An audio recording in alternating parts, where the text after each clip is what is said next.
Now, look, every single financial YouTuber has covered how they're forcing SpaceX into your portfolio, so I don't want to waste your time. I'll go through it super quick. The quick version is all the rules being bent right now are being bent to include SpaceX in stock market indexes like the NASDAQ. They want to include it straight away, which normally they have to wait months, but they want to include it straight away because it's going to force NASDAQ holders to buy SpaceX shares.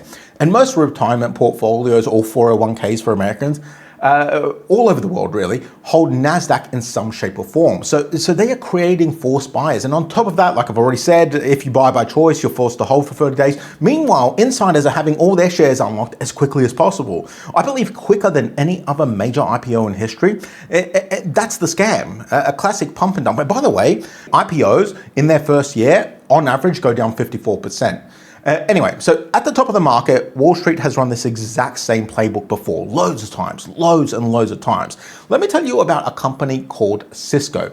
Back in the late 1990s, Cisco made the kit that ran the internet, routers, switches, the actual kind of workings of the web, a real company, real products, real bloody revenue. Everyone wanted in. The story of Cisco was perfect. The internet is the future. Cisco builds the internet, so Cisco is the future. It can only go up. Actually, fun fact, in 1999, Cisco made $15 billion in revenue, which is almost the same as SpaceX made in 2026. Adjusting for inflation, $15 billion is actually worth like $30 billion. So, you know, they technically made a lot more. Anyway, but by March of 2000, Cisco was the most valuable company in the entire world, worth more than Microsoft. Every fund owned it, every pension owned it. If you had money in the market, you owned Cisco whether you knew it or not. And then the bubble popped. Cisco fell 90% and it didn't bounce straight back. Of course it didn't. It bled out slowly over 2 years while people kept calling every dip a buying opportunity.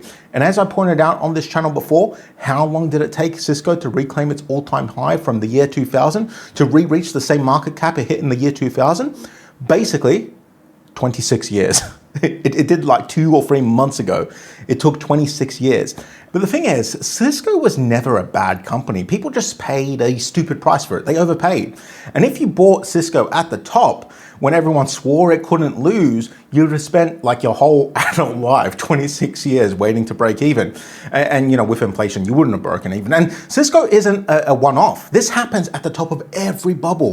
In 1929, the hot stock was called RCA. It was a radio company. So radio was new technology back then, and it was going to change everything, and it kind of did, really. But the stock still dropped from about 114 down to 250.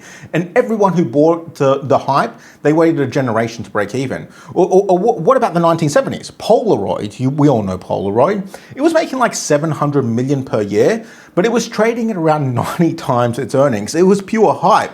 Well, it crashed 90% too, and it never actually recovered. It went bankrupt in 2001. That's why I'm saying I think SpaceX is going to do a 70, 80, 90% crash. And by the way, Polaroid truly was an innovative company. I know it sounds dated now, but at the time it was innovative. It was just way overpriced because of hype, like RCA, like Cisco, like SpaceX.